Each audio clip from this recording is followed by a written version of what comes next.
How you doing, guys? Chris here. NASA's Ingenuity drone took flight today, and I put this video together to compare the flight we wanted to happen versus the flight that did occur. Now granted, to get this level of performance, NASA would have to do some extensive practicing. Good thing they've got nothing but time up there on that red planet.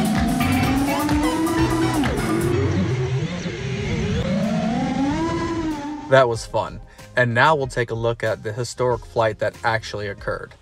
Not as action-packed or enthusiastic, but still one for the record books.